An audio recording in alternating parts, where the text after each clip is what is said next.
I am a 25 years old male on a lakeside property that was legally and officially given to me by my parents.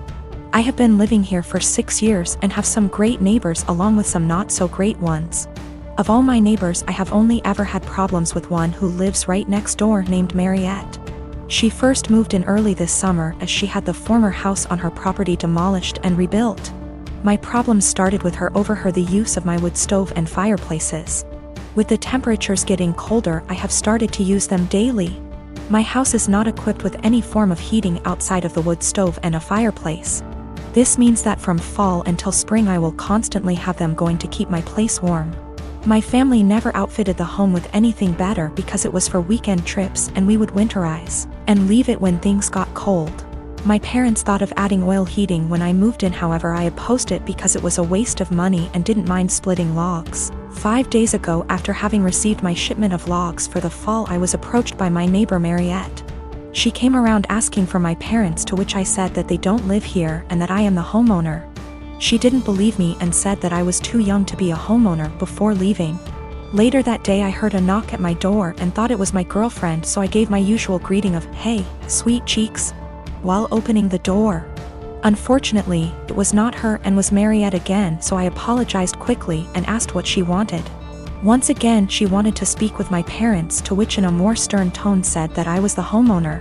This time she finally got it and said that I am violating HOA policy by using wood-burning fireplaces indoors and outdoors. In response, I said that as new as the house looks, I am not a member of the group and that the town permits fireplaces and burning yard waste.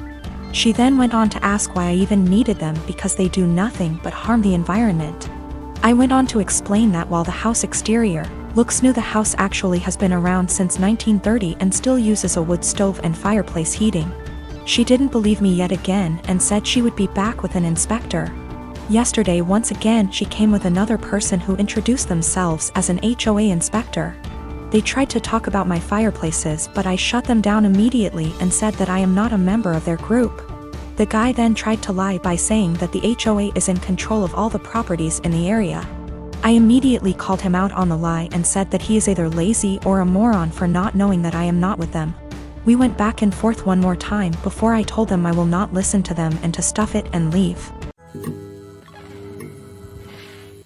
About 5 years ago, my now estranged daughter, ED, cheated on her boyfriend, Brad, and got together with a guy, Ken. He quickly started isolating her from family and my husband and I from her kids. Brad had moved back to his home state devastated after the breakup. I discussed red flags her. I let her know we are here for her and concerned. Her and Ken suddenly took off and moved to another state. For 5 months, my husband and I worried about her and the kids as we had n//c at all with them. One day CPS showed up at our door with the oldest child. He was obviously injured from abuse that was reported by the school. We had no idea they had moved back to the area. We agreed to take them in. The next 20 months were traumatic, complicated, emotional, and difficult for everyone. Through it we re-established a relationship with the older child's dad, Dan. Daughter failed to comply with her plan and remained with Ken. Dan worked hard to get custody of his child and he gave ED scheduled weekly phone calls. She called oldest child 2x nothing since. We agreed to permanent custody of youngest. In the process, I put aside the hurt ED caused and agreed to scheduled weekly phone calls and supervised visits in person when schedules allowed. Legally, any or no contact is at my sole discretion. Ken was not allowed to interfere //attend. ED quit calling //scheduling visits after 3 months. I reset the call schedule to 1 XEA month. No calls. 6 months later she calls and wanted me to drop everything for a visit the following day. I couldn't because I had to go back to work. Calls stopped again. She left Ken, has a new BF. I know nothing else about her life / whereabouts.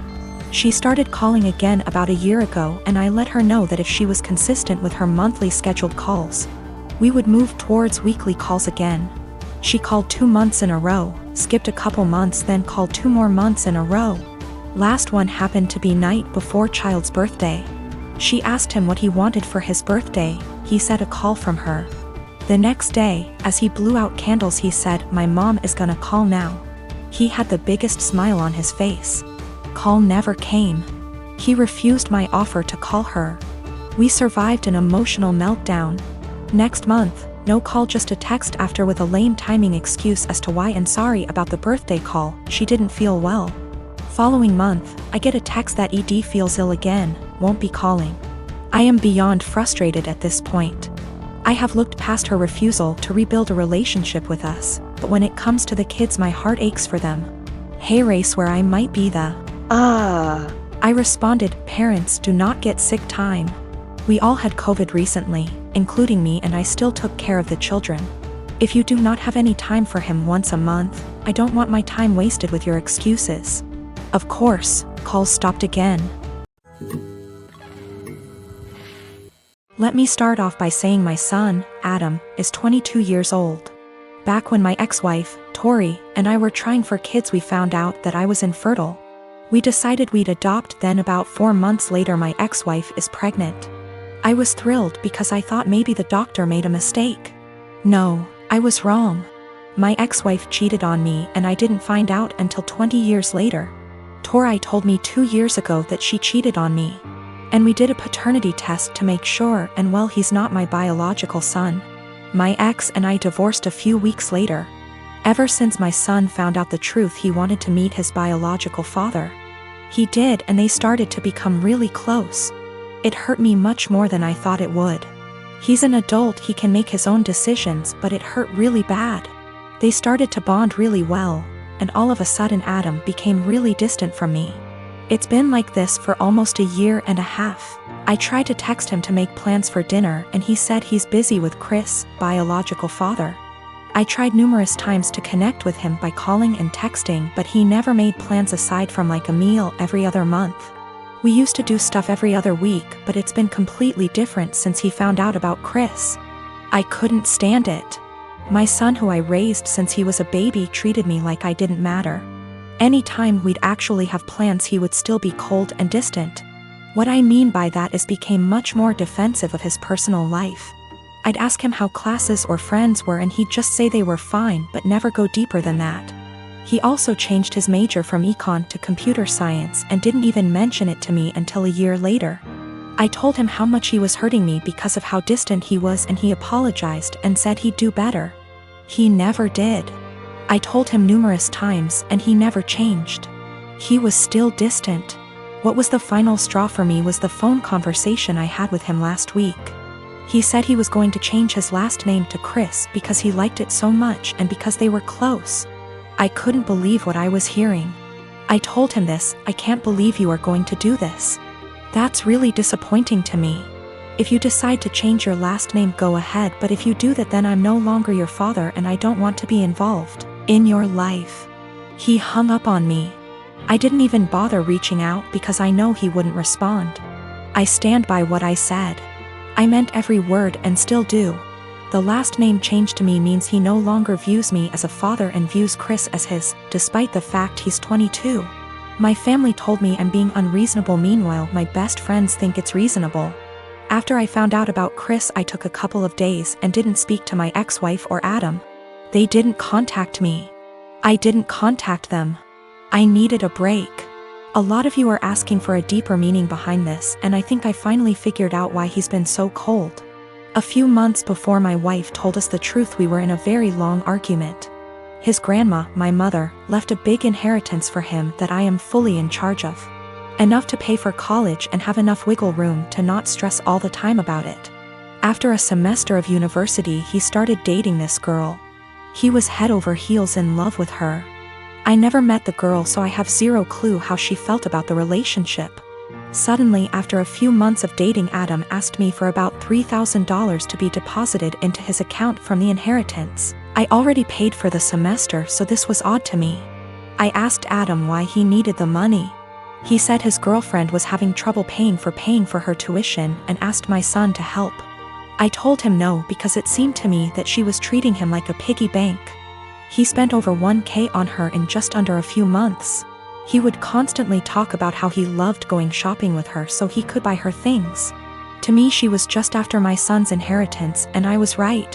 What I said to him was basically this: Adam, you haven't been dating this girl for very long at all, and for me to give you that much money just to spend on her, After a few months doesn't sit well with me.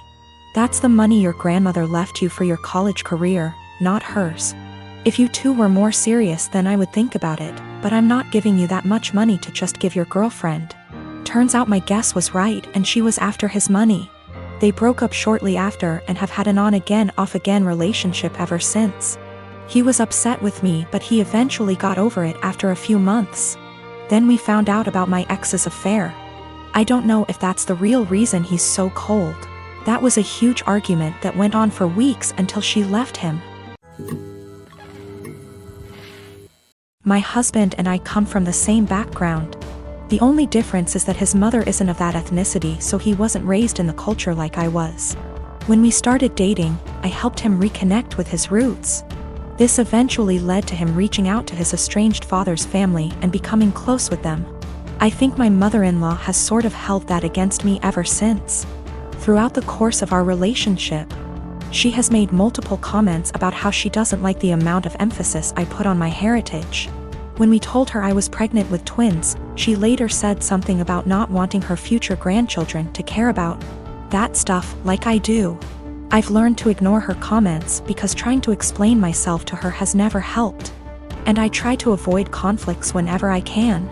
My husband and I decided that the babies would have a first name from our culture, and their middle name would be a typical American name. My parents did the same thing with my name too, so it was just a continuation of that tradition. My mother-in-law ended up seeing texts between me and my husband where we said the middle names. But she assumed that we were talking about first names, so she went out and got the babies matching sweaters, with the names printed on the front of them. She showed the sweaters to me after they arrived. And I thanked her for the gift but didn't correct her on the fact that those were the middle names. I was sort of peeved that she had snooped through text messages to try to find out the names before we told her anyway. So I didn't want to give her their first ones on top of that. Last night when she was over at our house, she told me how relieved she was that we had chosen normal names for her grandchildren. And not a ridiculously difficult to pronounce name like mine. My husband asked what she was talking about. She repeated herself and he told her that actually, the babies did have names just like mine and he expected her to learn to say them. She brought up the text messages and the sweaters she bought, and then my husband explained our plan for their names. She got really pissed at me after that. Said I let her look like a fool for accepting the sweaters instead of telling her the actual names, which we still haven't shared with her, and that she'd be calling them by their middle names since that's what she knows them as now. My husband ended up asking her to leave. And after she was gone he said he wasn't upset at me or anything but that he thinks I should have just told her she had the wrong info, instead of lying.